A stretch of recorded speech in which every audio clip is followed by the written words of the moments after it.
kita akan melihat proses pembubutan cagak glugu kayu ya teman-teman. Dan kali ini saya berada di rumah produksi gudang gazebo saya niki ya, tepatnya di Desa Sirahan, yaitu Kecamatan Truak, Kabupaten Pati. Di depan saya ini sudah diproses pembubutan untuk cagak tiang rumah ya teman-teman. Ini berukuran 6 meter ya. Kalau kemarin itu berukuran 7 meter 8 meter ya. Ini berukuran 6 meter teman-teman. Dan buat teman-temanku semuanya, gimana kabarnya di hari ini? Saya doakan mudah-mudahan sehat walafiat dan juga banyak rezekinya. Ini ada yang unik teman-teman. Ini ada glugu yang sangat besar sekali. Ini lagi dipasang manual teman-teman. Nah, sebelah sana juga ini teman-teman. Oke, langsung aja kita simak sama-sama ya. Kali ini proses pembubutannya. Dan tetap pantang terus bersama saya CCTV Wong Jawa. Dan jangan lupa selalu dukung di channel CCTV Wong Jawa dengan cara like, komen, dan subscribe, biar kami semangat untuk membuat konten-konten berikutnya.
sebelah sini depan mesin bubut ini karyawannya lagi, Pak tukang dan karyawannya ini kumpul jadi satu ya, untuk memindahkan atau menggeser datangan glugu kayu yang sangat besar sekali ini teman-teman. Memang butuh tenaga orang banyak ini teman-teman. Ini gesernya pakai manual ini. Nah, seperti ini kondisinya saat ini teman-teman. Dan ini dicek dulu ya teman-teman, untuk glugunya dicek dulu, disenter dulu biar nanti hasilnya tambah bagus teman-teman. Nah, ini Pak tukangnya lagi ngecek ya teman-teman. Ini dimatikan, nanti dihidupkan lagi. Karena ya memang agak-agak susah-susah sedikit ya untuk proses pembubutannya ini teman-teman semuanya. Dan ini juga diukur untuk presisi bulatnya teman-teman.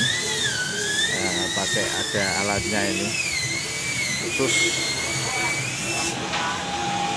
diukur ya teman-teman, terus dipaskan seperti ini.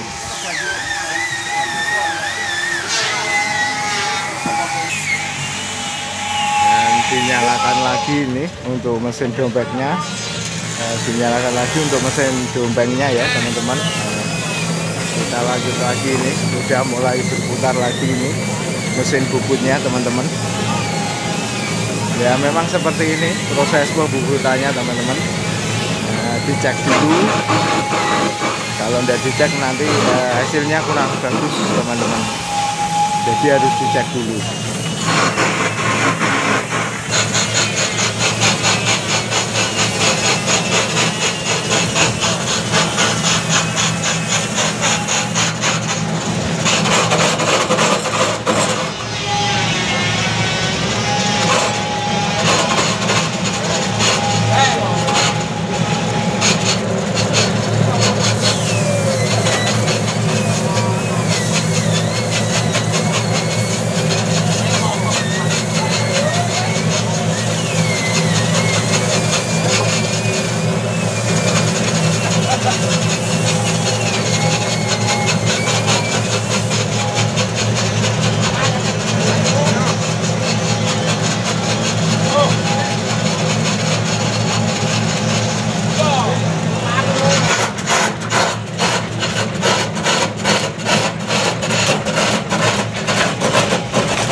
teman-teman, beginilah proses untuk pembubutan kali ini, dan seperti ini hasilnya. Oke, dan semoga video ini bermanfaat untuk teman-temanku semuanya. Akhir kata, wassalamualaikum warahmatullahi wabarakatuh.